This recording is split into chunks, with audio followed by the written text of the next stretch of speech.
अस्सलाम वालेकुम रहमतुल्लाहि व बरकातुहू।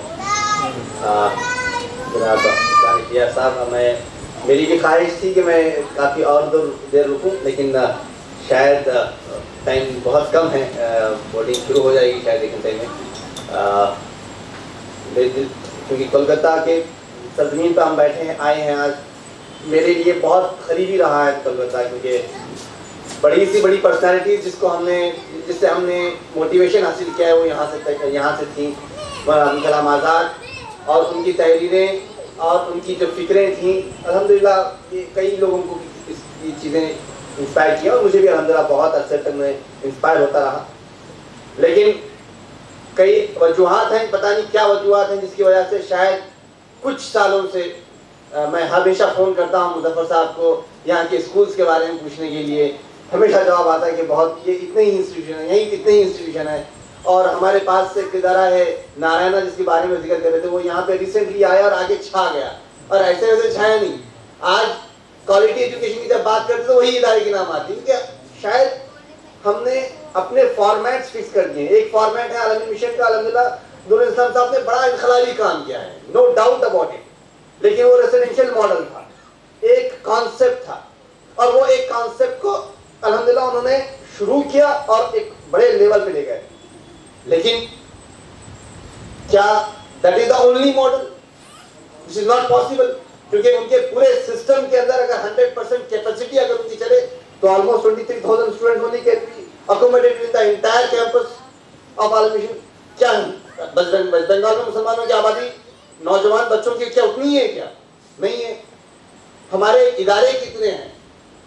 इदारों की जब मैं बात करता हूँ, जब पूछता हूँ, तो मुझे शौक होता है देखिए कि कई साल हो गए यहाँ पे बहुत कम चुनिंदा इदारे शुरू हो रहे हैं यहाँ पे, पता नहीं क्यों। क्या लोगों के पास हिम्मतें नहीं है कि इदारे शुरू कर सकते हैं?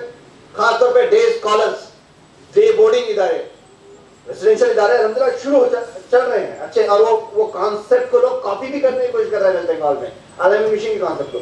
लेकिन मैं क्योंकि हमको मासेस की फिक्र करना है, नंबर्स हमारे पास बहुत ज्यादा है, इन नंबरों की को कैसे हम मीट करेंगे, उनकी रिक्वायरमेंट को, उसके क्या सोल्यूशन हो सकता है। ये जब मैं देखता हूं तो मुझे मेरी अपनी जो शुरुआत के जो दिन हैं, मुझे याद है 2014 में पूरी टीम आई थी मुस्लिम एजुकेशन ट्रस्ट की बैंगलोर को, और मैं नया बैंगलोर आया था और इदारा शुरू करना चाह रहा था। तो मुझे सवाल करते, वो मेरे घर में आए, रुके, बोले कि इस घर में कोई रहता क्या, किसी ने रहा है या नहीं रहा है? मैं बोलता था कि ये मेरा ही घर है। ये इसलिए होता था कि वो सुबह से शाम तक इदारे में रहता था, घर आता सिर्फ सोने के लिए और फिर सुबह उठ के भाग जाता। और ये लोग देखते हैं कि भाई ये घर में कोई रहा ही नहीं है, बेसिक हुक नहीं है, बेसिक कुछ टांगने के लिए सहूलत नहीं थी। और वो जुनून शायद एक कॉन्सेप्ट के साथ कि कैसे बैंगलोर जैसा शहर जहाँ पे मोर देन 1 करोड़, वहाँ की पॉपुलेशन अगर आप देखेंगे, बैंगलोर की शहर की पॉपुलेशन और मुस्लिम आबादी वहाँ पे काफी ज्यादा आबादी है। और हालात कैसे, मुसलमान कहाँ रहते हैं? हर जगह पे देख लीजिए, मुसलमान कहाँ रहेगा आपको मालूम होगा, गेटोज में रहेगा, शिवाजी नगर रहेगा, टैंडी रोड रहेगा, फिर वहां से जितने भी गेटोज शुरू होंगे हेगड़े नगर तक, वहां पे मुसलमान रहेगा। अदरवाइज इस तरफ आप जाइए तो गोरीपालिया, मोर देन 1.5 लाख 2 लाख मुस्लिम रहेंगे, एक बिल्कुल ऐसी जगह पे जहाँ पे सैनिटेशन प्रॉब्लम है। आप फिर एक तरफ इलियास है, बैंगलोर के चारों तरफ जाइए, पूरे गेटोज आपको मिलेंगे और मुसलमान वहां पे रहते हैं। और पढ़ाई कौन करेगा? पढ़ाई तो डॉक्टर का बच्चा ही डॉक्टर बनेगा, और आईआईटी का तो तस्वुर ही नहीं होता था। तो that was the moment when I had to take a decision कि somebody has to take some decision, और somebody has to come forward कि कुछ ना कुछ करना है। आज लोग देखिए, सबसे बड़ा खतरा अगर किसी इंसानों को सबसे बड़ा खतरा किससे मालूम है? मशीन से है। वो मशीन जो आज आपसे ज्यादा तेजी से सोच सकती है और आपसे बेहतर सोच सकती है और आपसे ज्यादा इफेक्टिव है। आप उस मशीन को यूज कैसे करेंगे अगर उसके बारे में आप कुछ नहीं जानते?